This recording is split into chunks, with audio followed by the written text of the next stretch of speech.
Hello दोस्तों, राधे राधे, जय श्री राम। कैसे हैं आप सभी और कैसे चल रही है आपकी तैयारी? आज का हमारा पहला क्वेश्चन है, बंगाल का विभाजन किस ब्रिटिश अधिकारी द्वारा लागू किया गया था? आपका ऑप्शन है माउंटबेटन या मिल्टो या फिर बेलजली या कर्जन। तो आपका राइट आंसर होगा कर्जन। बंगाल का विभाजन कर्जन ब्रिटिश अधिकारी के द्वारा लागू किया गया था। अगला प्रश्न, फॉरवर्ड ब्लॉक की स्थापना कब हुई थी? क्या 1938 में हुई थी या 1932 में या 1936 या 1940? आपका राइट आंसर है 1914 में हुई थी। फॉरवर्ड ब्लॉक की स्थापना 1940 में हुई थी। अगला प्रश्न, प्राचीन शहर लोथल जो अब एक प्रमुख पुरातात्विक स्थल के रूप में प्रसिद्ध है, भारत के किस राज्य में स्थित है? आपका ऑप्शन है राजस्थान, महाराष्ट्र या पंजाब या गुजरात। तो आपका राइट आंसर है गुजरात। प्राचीन शहर लोथल गुजरात राज्य में स्थित है। प्राचीन शहर लोथल जो अब एक प्रमुख पुरातात्विक स्थल के रूप में प्रसिद्ध है, ये भारत के गुजरात राज्य में स्थित है। यानी लोथल कहाँ स्थित है? तो गुजरात राज्य में। अगला प्रश्न देखिए, प्रैक्टिस सेट का मतलब होता है खुद को परखना। तो आप लोग ज़्यादा से ज़्यादा प्रैक्टिस सेट देखा करिए, उससे ये पता चलेगा कि आपने अभी तक कितना सीखा है और आपको कितना आता है, कितनी तेज़ी से आप पकड़ पाते हैं अपने क्वेश्चनों को। और कोशिश किया करिए कि प्रैक्टिस सेट ही सॉल्व करें, क्योंकि आपके एग्ज़ाम में प्रैक्टिस सेट जैसा ही MCQ क्वेश्चन आएगा। एक क्वेश्चन पे हमें कितना टाइम देना है ये हमें प्रैक्टिस सेट से ही पता चलता है।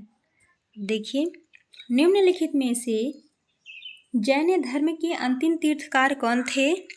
आपका ऑप्शन है नेमिनाथ या महावीर या पार्श्वनाथ या ऋषभनाथ। तो आपका राइट आंसर होगा महावीर। जैन धर्म के अंतिम तीर्थकार महावीर थे। जैन धर्म के अंतिम तीर्थकार महावीर थे। अगला प्रश्न, तराइन का द्वितीय युद्ध कब लड़ा गया था? तराइन का द्वितीय युद्ध कब लड़ा गया था? आपका ऑप्शन है 1175 या 1186 या 1192 या 1181। तो आपका राइट आंसर होगा 1192 ईस्वी। तराइन का द्वितीय युद्ध 1192 ईस्वी में लड़ा गया था। आप लोग आंसर जानने से पहले खुद आंसर देने की कोशिश किया करें, इससे आपकी पकड़ भी मजबूत होगी और आपका तजुर्बा। जब तक आप लोग गलतियां नहीं करेंगे तब तक सही की दिशा में आप नहीं पहुंच पाएंगे। जब गलती करेंगे तभी सही सीखेंगे। देखिए अगला क्वेश्चन,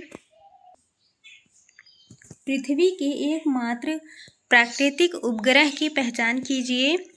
आपका ऑप्शन है कैलिस्टो या चंद्रमा या लो या टाइटन। तो आपका राइट आंसर होगा चंद्रमा। पृथ्वी की एकमात्र प्राकृतिक उपग्रह चंद्रमा है। पृथ्वी की एकमात्र प्राकृतिक उपग्रह चंद्रमा है। अगला प्रश्न, विश्व के जल संसाधनों में भारत का अंश कितना है?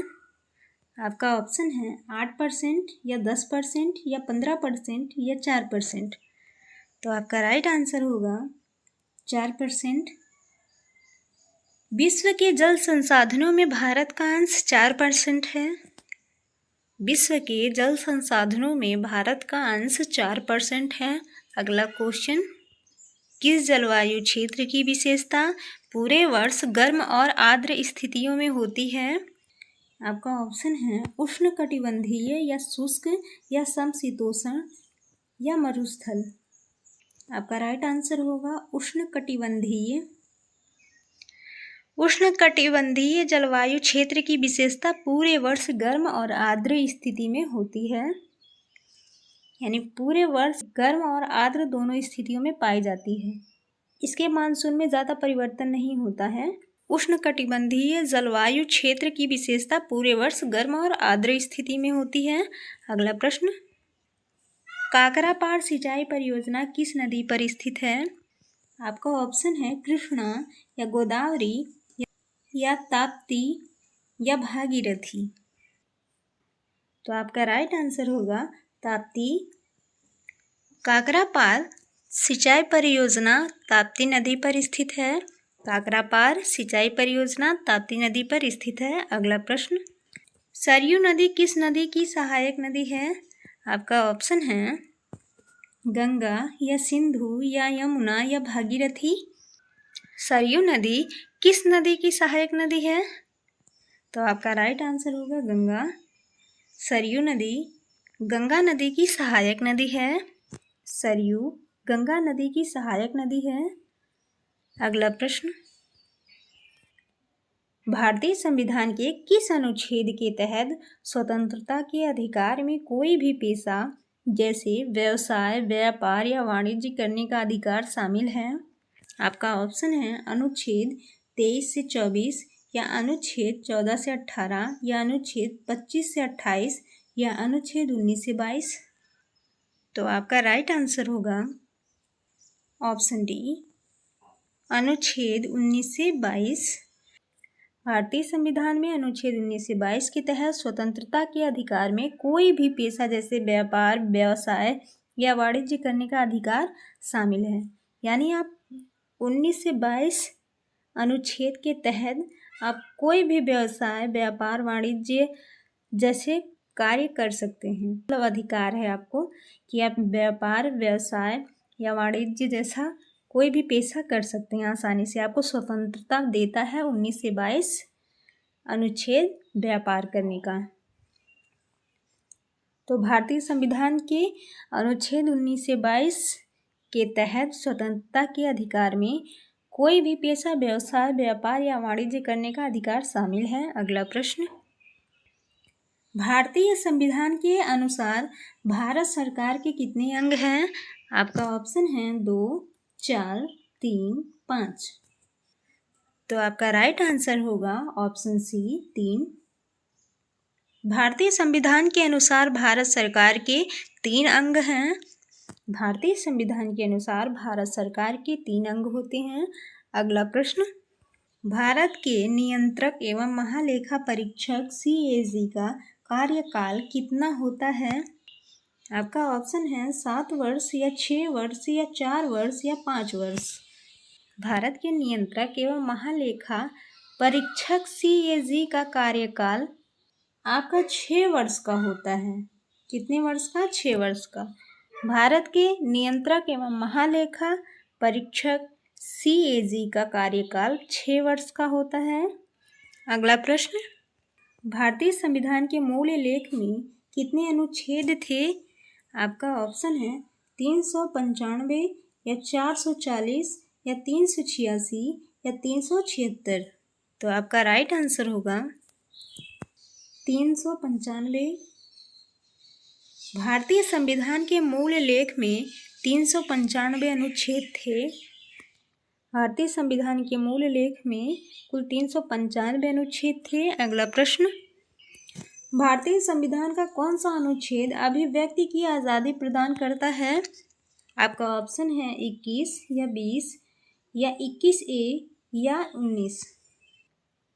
आपका राइट आंसर होगा भारतीय संविधान का 19वां अनुच्छेद अभिव्यक्ति की आज़ादी प्रदान करता है। भारतीय संविधान का 19वां अनुच्छेद अभिव्यक्ति की आज़ादी प्रदान करता है। अगला प्रश्न, अर्थव्यवस्था का प्राथमिक क्षेत्र मुख्य रूप से किससे संबंधित है? आपका ऑप्शन है निर्माण या कृषि और संबंधित गतिविधियां या बैंकिंग और बीमा या सूचना और प्रौद्योगिकी। तो आपका राइट आंसर होगा कृषि और संबंधित गतिविधियां। यह आपकी अर्थव्यवस्था का प्राथमिक क्षेत्र है। अगला प्रश्न, अर्थव्यवस्था में जनसांख्यिकीय लाभांश से क्या तात्पर्य है? आपका ऑप्शन है 60 वर्ष से अधिक आयु वालों की संख्या में वृद्धि या 0 से 14 वर्ष के बच्चों की संख्या में वृद्धि या कार्यशील आयु वर्ग 15 से 62 वर्ष की जनसंख्या में वृद्धि या देश की कुल साक्षरता दर में वृद्धि। तो आपका राइट आंसर होगा कार्यशील आयु वर्ग 15 से 62 वर्ष की जनसंख्या में वृद्धि। आपका राइट आंसर है ऑप्शन सी। अर्थव्यवस्था में जनसांख्यिकीय लाभांश से ये तात्पर्य है कि कार्यशील आयु वर्ग यानी 15 से 59 वर्ष की जनसंख्या में वृद्धि ये अर्थव्यवस्था का जनसांख्यिकीय लाभांश है। कार्यशील आयु वर्ग 15 से 59 वर्ष की जनसंख्या में वृद्धि ये अर्थव्यवस्था में जनसांख्यिकीय लाभांश से तात्पर्य है। अगला क्वेश्चन, भारत में रबी की फसल यानी रबी क्रॉप्स की बुआई मुख्य रूप से किस समय की जाती है? आपका ऑप्शन है जून जुलाई या अक्टूबर नवंबर या मार्च अप्रैल या जनवरी फरवरी। तो आपका राइट आंसर होगा अक्टूबर नवंबर। भारत में रबी फसल की बुआई मुख्य रूप से अक्टूबर नवंबर के समय की जाती है। अगला क्वेश्चन, स्वतंत्र भारत की पहली औद्योगिकीय नीति किस वर्ष घोषित की गई थी? आपका ऑप्शन है 1947 या 1948 या 1956 या 1991। तो आपका राइट आंसर है 1948। स्वतंत्र भारत की पहली औद्योगिकी नीति 1948 वर्ष में घोषित की गई थी। स्वतंत्र भारत की पहली उद्योग नीति वर्ष 1948 में घोषित की गई थी। अगला प्रश्न, भारत में योजना आयोग प्लानिंग कमीशन की स्थापना किस वर्ष की गई थी? आपका ऑप्शन है 1947 या 1950 या 1951 या 1952। तो आपका राइट आंसर होगा 1950।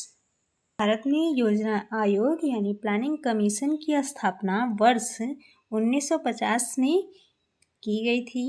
भारत में योजना आयोग प्लानिंग कमीशन की स्थापना वर्ष 1950 में की गई थी। अगला प्रश्न, न्यूटन की गति के प्रथम नियम को किस नाम से जाना जाता है? आपका ऑप्शन है समवेग का नियम या जड़त्व का नियम या क्रिया प्रतिक्रिया का नियम या गुरुत्वाकर्षण का नियम। आपका राइट आंसर होगा जड़त्व का नियम। न्यूटन के गति के प्रथम नियम को जड़त्व का नियम के नाम से जाना जाता है।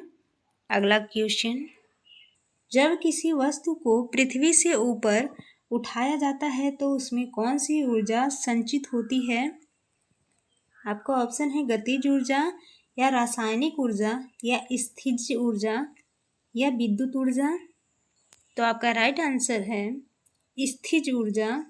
जब किसी वस्तु को पृथ्वी से ऊपर उठाया जाता है तो उसमें स्थिज ऊर्जा संचित होती है। अगला क्वेश्चन, मानव कंप्यूटर के रूप में किसे जाना जाता है? आपका ऑप्शन है जे थॉमसन या बेंजामिन या शकुंतला देवी या एडिसन। तो आपका राइट आंसर है शकुंतला देवी। मानव कंप्यूटर के रूप में शकुंतला देवी को जाना जाता है। मानव कंप्यूटर के रूप में शकुंतला देवी को जाना जाता है। अगला क्वेश्चन, प्रोटीन की फैक्ट्री कोशिका के किस अंग को कहा जाता है? आपका ऑप्शन है माइटोकॉन्ड्रिया या लाइसोसोम या राइबोसोम या केंद्रक। तो आपका राइट आंसर है राइबोसोम। प्रोटीन की फैक्ट्री कोशिका के राइबोसोम को कहा जाता है। प्रोटीन की फैक्ट्री कोशिका के राइबोसोम अंग को कहा जाता है। अगला प्रश्न, पौधों का हरा रंग किसकी उपस्थिति के कारण होता है? आपका ऑप्शन है हीमोग्लोबिन या क्लोरोफिल या लाइकोपीन या कैरोटीन। तो आपका राइट आंसर होगा क्लोरोफिल। पौधों का हरा रंग क्लोरोफिल उपस्थिति के कारण होता है। पौधों का हरा रंग क्लोरोफिल की उपस्थिति के कारण होता है। तो यही हमारा प्रैक्टिस सेट समाप्त होता है। आपको प्रैक्टिस सेट पसंद आया तो एक लाइक करिएगा और चैनल से बने रहने के लिए चैनल को सब्सक्राइब कर लीजिए ताकि हमारा हर प्रैक्टिस सेट आप तक पहुंच सके। और प्रैक्टिस सेट के रिवीजन के लिए आप टेलीग्राम ज्वाइन कर लीजिए। वहां आपको पीडीएफ और आंसर की दोनों प्रोवाइड करवा दी जाती है। आप वहां से अच्छे से रिवीजन कर सकते हैं। मिलते हैं अगले प्रैक्टिस सेट में। तब तक के लिए धन्यवाद। खुश रहिए, मस्त रहिए, ज़बरदस्त रहिए। जय हिंद, जय भारत।